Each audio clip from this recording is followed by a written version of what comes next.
Hey guys, I'm a creature from the blog, and creatures from the blog are posting a video on Sunday because my internet broke last week and I couldn't post the video I had prepared for last week. So I'm posting it today, and then tomorrow you will get another video from me, a more updated video, and I will tell you a couple stories from my trip and give you a general update on life, and I'll also comment on your videos. Yay! So without further ado, here's my video from last week. Hey guys, I'm a creature from the blog, and creatures from the blog are doing their second video in one day. Yeah, so I want to tell you a little bit about what I'm going to be doing for the next week and a half. Basically I'm going to be going to the Dead Sea, and then to climb Masada, which is like a historical mountain in Jewish history. And then I'm going to go to the north of Israel where it's very green, and I'm going to go to Tiberias and the Galilee. That's okay, like there's the Sea of Tiberias / Kinneret, they're the same thing. And there's lots of pretty things to see, so it's going to be a nice relaxing vacation. I'm also going to spend one day in Jerusalem to see what Jerusalem's like during Passover. And that's my basic game plan.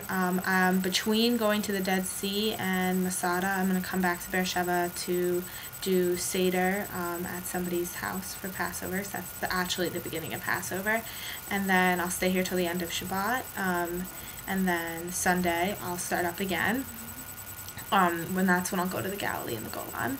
And then I will spend the end of my week, of that week, in Haifa. And I'll return to Beersheba in time for my classes on Sunday. So that's my traveling game plan. So besides my trips, I've been having classes as usual. I have classes Sunday through Thursday, every day of Hebrew for an hour and a half, and on Sundays and Tuesdays I have 2 other classes as well.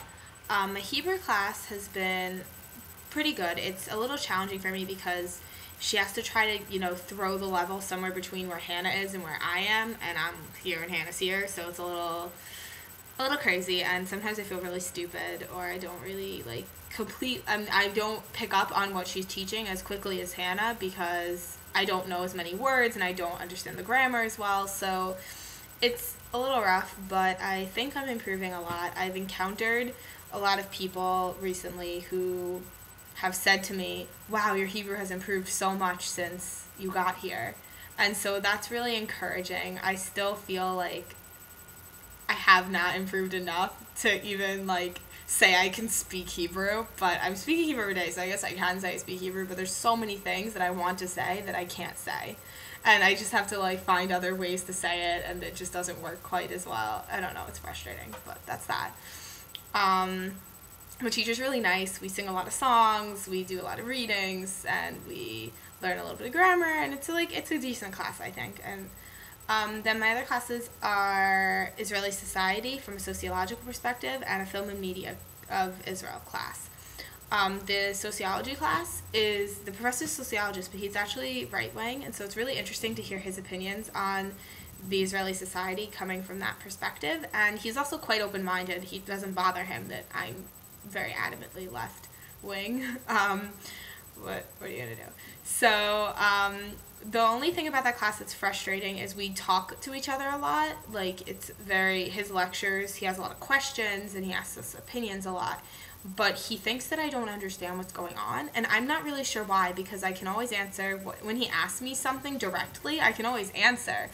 It's just that I think because I take notes a lot that he thinks, or because when I'm thinking about something I look off. As you know, there's the Heather look for creatures, where I look off because I'm thinking, but it's not because I don't understand, it's because I'm thinking, but he doesn't really get that. And I have to take a lot of notes because there's a lot of things that I'm afraid I'll forget if I don't take notes on them, so I take notes. The other kids in my class, there's only 2 other kids, they don't really take notes, but I feel like I need to, because if I try to write a paper on what the lectures are, I won't remember the terminology in Hebrew well enough, so I need to take the notes to sort of solidify that material, and I'll be able to look back at it. He also asks questions in weird ways. So he wanted me to finish the word kibbutz.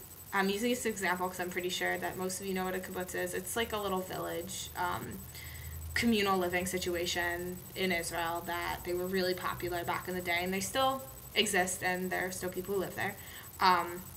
So he went he wanted me to say butz, as in kibbutz. But ki is also, by the way, because in Hebrew, so I wasn't entirely sure. I thought he meant kibbutz. I understood the sentence, so I thought he was going for kibbutz, but I was like, and then I said butz, and then he said, why didn't he just ask a real question? Like, what's the name of the thing that, or, you know, something. I don't really get him. He also translates things that don't need to be translated. Like, idealizatia. That's idealization. No shit, Sherlock! Do you think I, like, was born yesterday? I can tell that it's a cognate. I think maybe he thinks because it's, like, very high language, that academic language, that we don't know it. But it's a cognate to English, a language I know, and I'm a college student in America. Like, maybe you need to translate that for Israelis. I don't know, but I'm good. Frustrating. But it's actually a really interesting class besides those things. And then my film media class, I really like. The teacher does not translate at all, and she kind of goes a mile a minute, but I'm really into it. It's hard for me to always understand everything she's saying, and the articles are really academic and in Hebrew. Obviously they're in Hebrew, but they're very academic language, so it's a little, like, rough around the edges, but I think that it's good because I'm getting more accustomed to hearing more academic language in Hebrew, and that's good. I need something like that to sort of advance my understanding of academic Hebrew. I don't know if I'll ever really be able to use that kind of Hebrew or write in that kind of way, but at least this will help me get closer to that. And that's all for now. Bye!